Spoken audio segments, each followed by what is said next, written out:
Hi, I'm Les Moreland. I'm the current commander, AMVETS Post 2006 here in Leesburg, Florida. And we're a proud sponsor of Central Florida Salute on the YouTube channel. I'd like to have you check us out on our Facebook page or whatever. Our address is 500 North Canal Street in Leesburg, Florida. To all you veterans out there, come by and see us. We salute you for your service and thank you very much.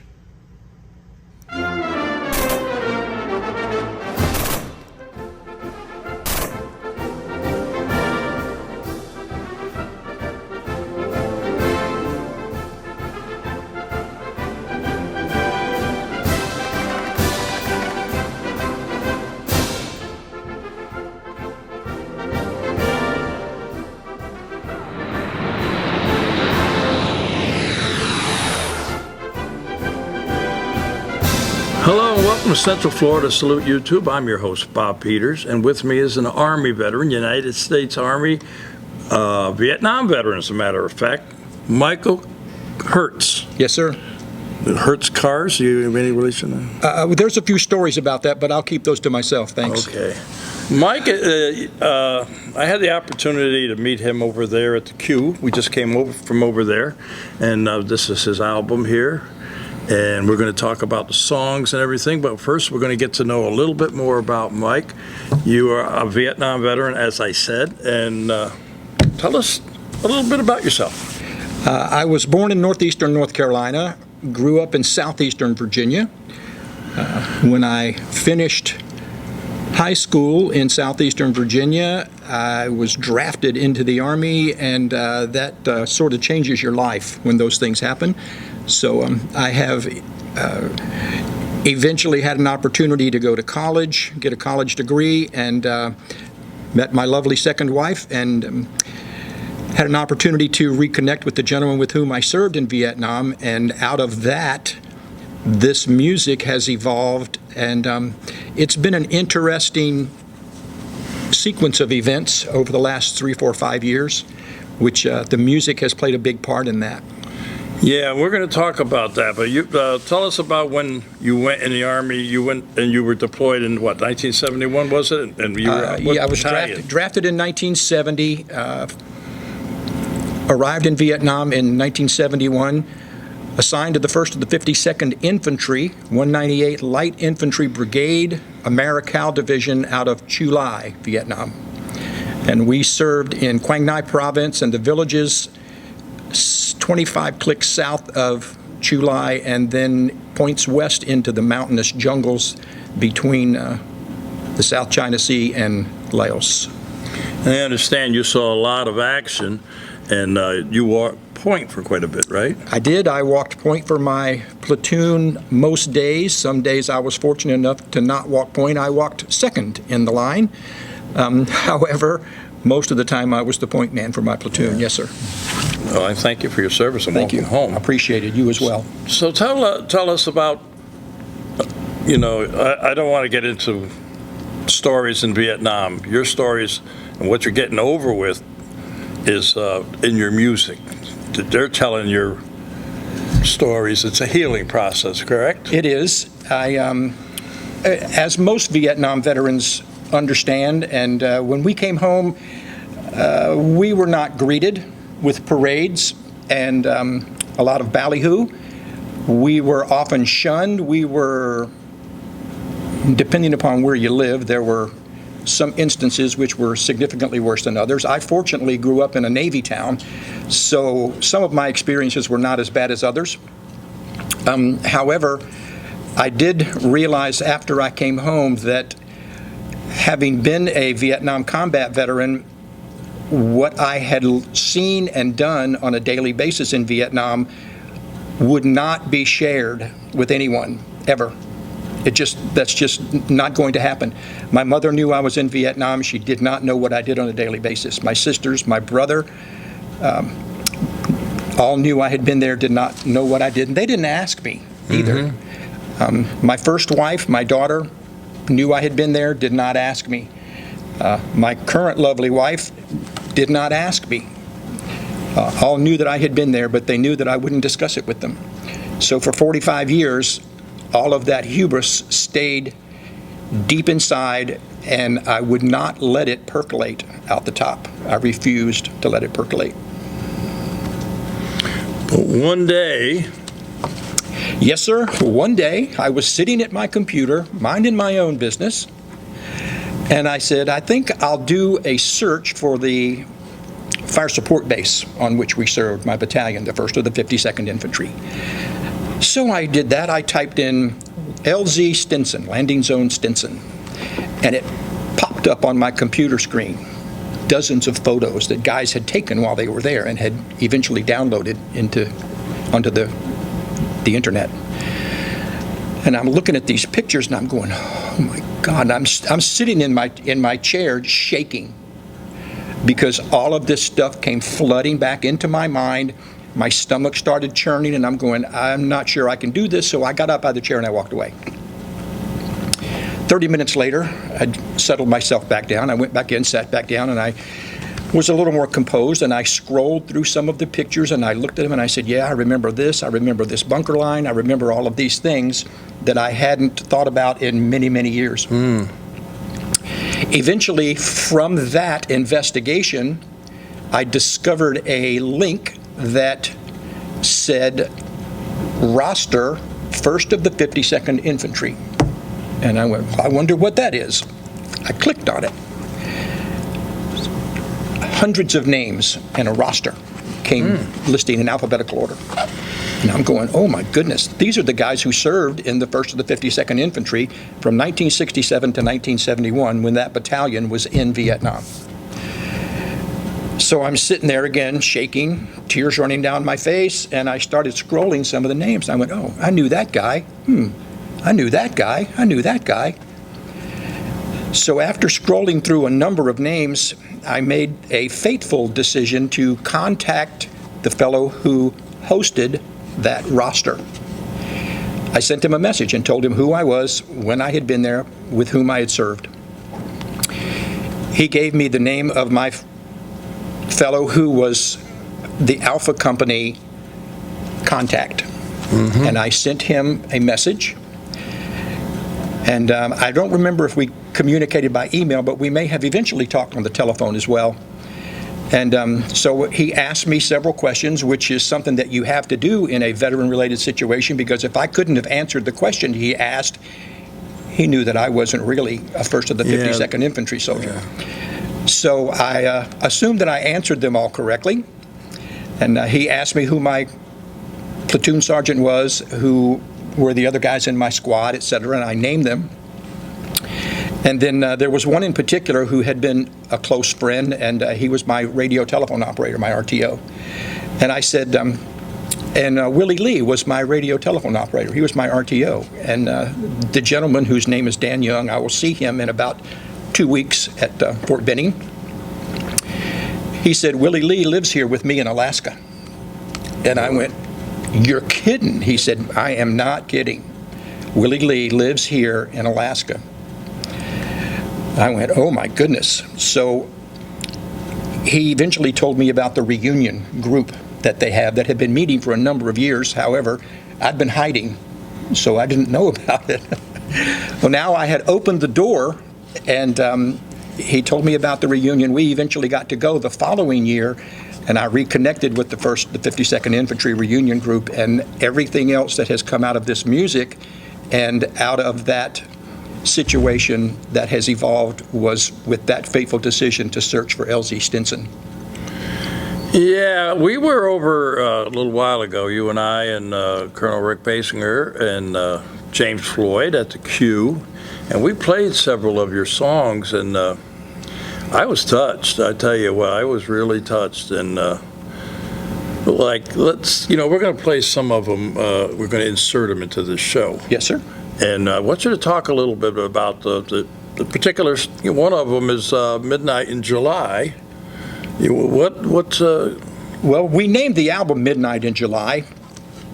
In July of 1971, my platoon, there were three platoons in our company, but we weren't always together. We were on one mountaintop, and the third platoon was over on the other mountaintop. So we had been dropped in out of our Hueys onto the ground, and we had maneuvered through the jungle. It was a rocky, craggly, awful place. Not like any place we had been before. So it just felt different. It felt eerie, and I felt like someone was watching me the entire time that I was moving. And that wasn't an unusual feeling in those situations, but this one just felt a little different. Mm-hmm. So eventually, of course, it starts getting dark in the jungle way early because the sun can't get through. The trees are triple canopy jungle. So we were searching for a place to sleep. And once we did that, we settled in, set up our perimeter, and it got dark. Sometime in the middle of the night, we were semi-sleeping. You never really go to sleep, but we were semi-resting and sleeping, and we started taking AK-47 fire and RPGs, rocket-propelled grenades, and basically the stuff hit the fan. So after all of that settled down, we could hear each other talking back and forth around the perimeter, and we realized that 2 of our brothers had been wounded. So we couldn't get them out at night, so we basically had to wait for the sun to come up the next morning. As the first light came, the sun was going to come up, our guys got up, got their machetes out, their C4, det cord, and we blew a landing zone out of the jungle, big enough for the Huey helicopter to get in to take our wounded soldiers out and watch them fly away out of that jungle and sent them home. Yeah, you got another song in there about that, clearing the land, right? There are a couple in there where we start about cutting a landing zone and clearing out things because you couldn't bring a chopper down in there until you had a place for it to land. Yeah, I'll do it. But right now we're going to listen to it. By all means, I'd love to. I love this song. All right.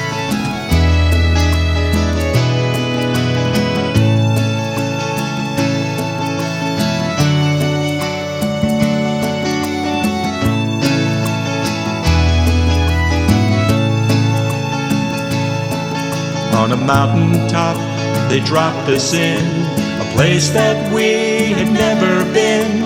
No news from the radio. We could not know how things would go. 30 good men would contemplate. No one knew we had a date with fate at midnight in July. Jungle trails were hard and steep, searching for a place to sleep. Brush so thick and trees so high, a night so dark you can't see the sky. As heavy tension filled the air, we lay awake and waited there for midnight in July. Midnight in July, beneath the jungle sky. When darkness falls, you cannot see your hands before your eyes. Deathly silence fell. We are here to tell the tale of midnight in July. Trip flares lit the jungle night, covered everything with light. Piercing sounds would fill the air, silence shattered everywhere. Things would finally settle down. 2 brothers injured on the ground, lying there at midnight in July. Midnight in July, beneath the jungle sky. When darkness falls, you cannot see your hands before your eyes. Deathless silence fell. We are here to tell the tale of midnight in July. First light came, we cleared the zone to get them out and send them home. Dust-off bird would hover low. We got them on, watched them go. Thus began another day as 28 men would walk away from midnight in July. walk away from midnight in July. Walk away from midnight in July. Your other songs you've written, the one about the angels. Yes, sir. I didn't get to talk about this as much on the radio because our time frame was a little more narrow. When I first arrived in Vietnam, I was fortunate enough to have a temporary assignment at the 90th Replacement in Benoit, and we were the security guard at that facility, and my specific job was guarding the nurses' quarters, which was kind of a cool gig, you know. I mean, you know, the nurses come in and, you know, the soldiers and the nurses, of course, they were all officers, and I was a PFC at the time. Mm-hmm. Of course, the nurses are nurses, you know, they're special women. Certainly are. You know, they weren't worried about this enlisted man officer thing. You know, they were very cordial and they were very nice. Of course, they're only there 2 to 3 days until they get their assignment, and then they're sent out to the evacuation and surgical hospitals that are up and down the coastline of Vietnam. Almost everything was out close to the South China Sea where the hospitals were. So I had a special affinity for them because I had met a lot of them and watched them be deployed out into those surgical hospitals. So I had a special affinity for the nurses. After I had written that CD, I had some communication with some folks and a couple of nurses, and I had some communication opportunities to talk to them and realizing what they were and that they were very, very special. And nurses in general are very special. However, combat nurses are way beyond the pale. They are just incredible, almost all of them young women in their early 20s, and they worked 12-hour shifts at these surgical and evacuation hospitals. So when I put my buddy on that helicopter and sent him out of the jungle, I knew where he was going. He was going to see those nurses. The interesting part about it is I never saw him again, never communicated with him again, didn't know if he was still alive until I connected with the 1st of the 52nd Infantry, and I met him again 45 years later. Yeah, that's great. So the story about the nurses and Angel in the Storm and how that song came about is a very special song to me, and it's very important. We talked about this on the radio too, because how I feel the same way about nurses, especially, you know, the COVID for the last few years. Mm-hmm.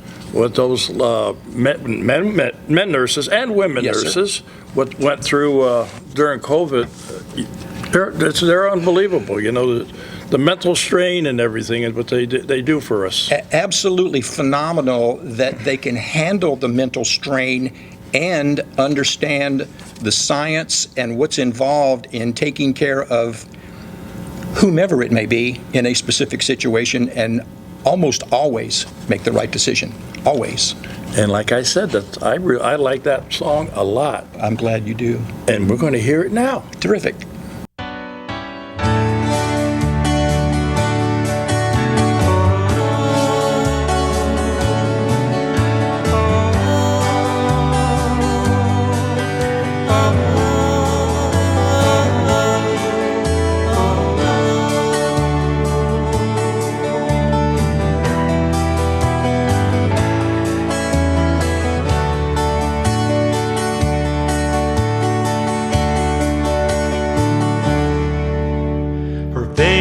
Stern, but her heart would cry.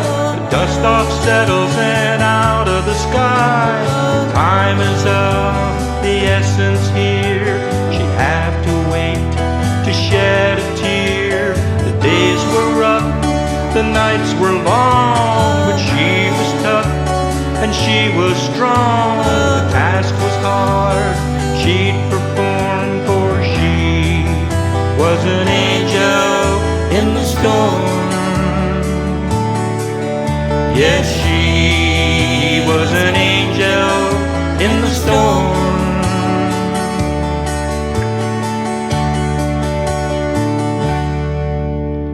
She left home as the girl next door. She would grow to be so much more. An American girl, an American dream. Things are not not always what they seem, with hopes that she could stem the tide. Adventurous heart would be her guide. She could have stayed home and been safe and warm, but she was an angel in the storm. Yes, she was an angel in the storm.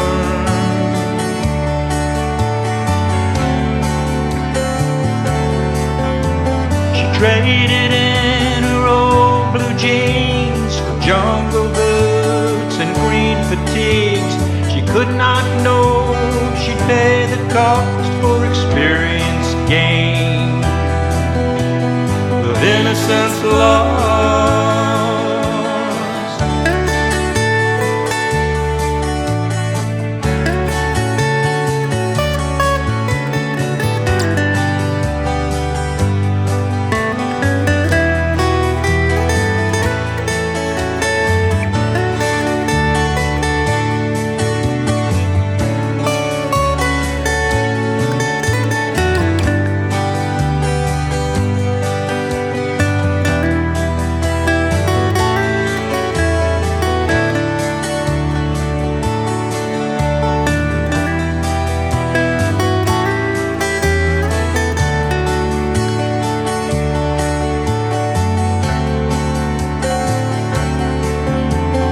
Traded in her old blue jeans for jungle boots and green fatigues.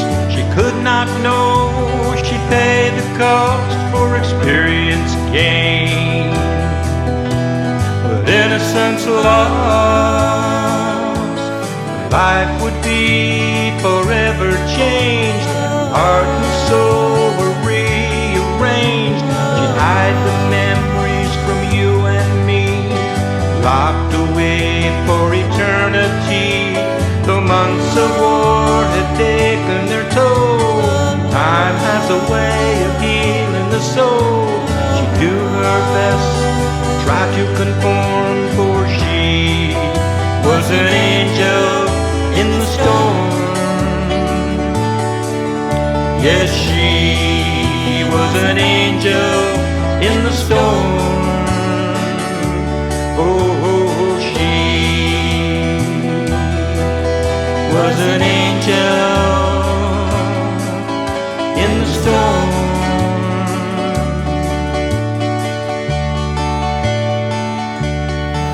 This is how I put my partner, she's got to do it. Now she's got to go back, and she's got to put some video with it. She's the editor. She's good at it. Oh, yeah, she's good at it, too, yeah.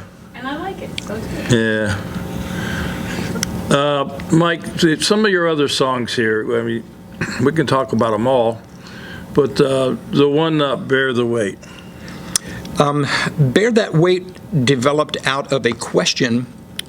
I'll take that backwards a couple of steps. When I met my buddy L.D. Cornelius, who was the gentleman who was wounded, at the reunion, I hadn't seen him in 45 years, and we didn't really know each other's names because in Vietnam, you didn't know anyone's name. You knew them by where they lived or where they had come from or whatever. To me, he was Tennessee. That's the only name I knew him by. He was Tennessee.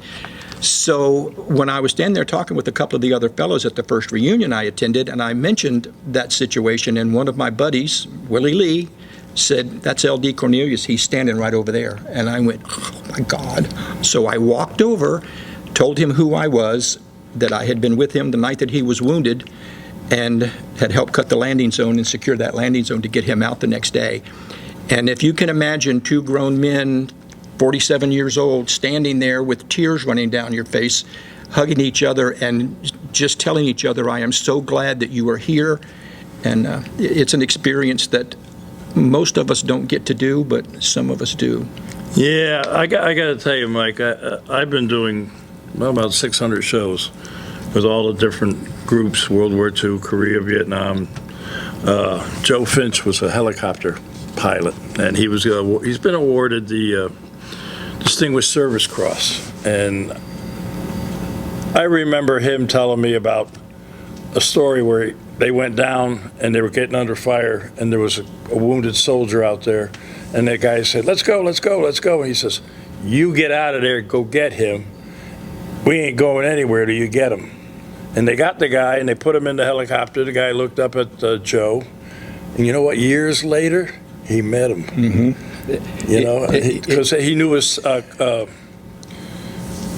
they go by a code. Call sign. Call sign, yes, yeah, sir. That's the word I'm looking for. He says, yeah, that's me. He says, you know. So there are good stories there, too, but, you know. To answer the question that you ask, sometimes I ramble on and on. That's good. When I met L.D. Cornelius again, after 45 or 46 years, he was an old country guitar player from Central Tennessee and had been working with the Operation Song program out of Nashville, which is a program created by the Nashville songwriters, Bob Reagan in particular, to write songs about veterans' stories. The veteran and the songwriter sit together. The veteran tells the songwriter his story, and the songwriter writes that veteran's song in about 2 to 3 hours. Wow. And so LD was very adamant that I was going to go and do that. And so eventually I did go to a retreat in Central Tennessee, met the songwriters, had the opportunity to write a different song with Bob Reagan, which is the last song on the CD, The Brotherhood Chain. After we had done that, Bob Reagan asked me a question, and he said, Michael, what is it that you want folks to know? What is it that you want folks to understand? So I'm standing there, and I didn't have an answer for him because I had never really thought about it, because I had buried everything and hidden it away so completely that I didn't want anyone to know anyway. So after we left the retreat, my lovely wife and I were driving south through Alabama on our way back to Florida. And there are occasions when we will just sit and ride, sometimes for an hour, 2 of us sitting in the truck and not even speaking to each other. That's just my way of going where I want to go, and sometimes my mind starts rolling and rolling and rolling. So we're sitting there, and this line came to me, and I realized that it was the answer to the question that Bob Reagan had asked me. What do I want people to understand? Well, what I want them to understand is that I will not give them the memory that I have inside my soul and inside my mind. I'm not going to give it to them because of what it will do to them. Mm-hmm. And then they will have that memory in their mind and their soul for the rest of their lives, and I'm just not going to do that. Which means that I will bear the weight of all of those memories myself. I'll keep them inside me and not let them destroy you. That's how that song came about. Yeah, and we're going to hear it right now because that's a really, really good song. Thank you.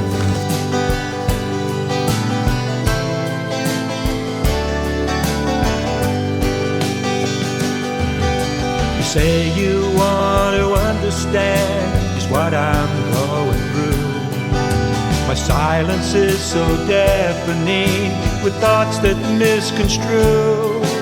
I'll always keep them deep inside, for that is what I do. And I will always bear that weight for you. I will always bear that weight for you. I try to tell you little things to help me ease the pain. I see the anguish in your eyes. I know I must refrain. I cannot give you memories that break your heart in two. So I will always bear that weight for you. I will always bear that weight for you.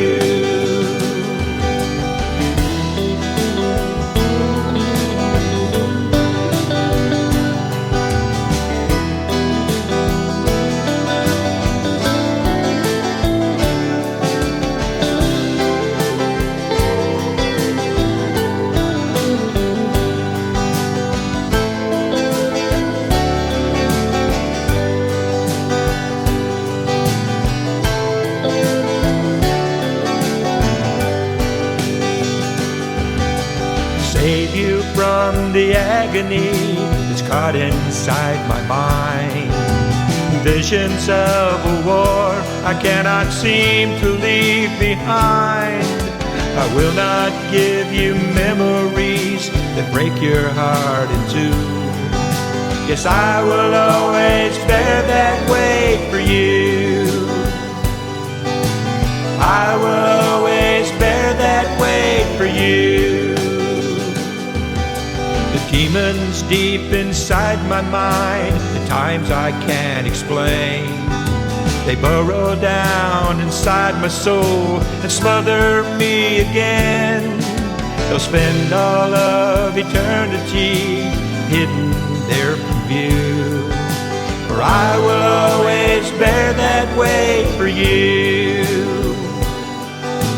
I will always bear that weight for you. I will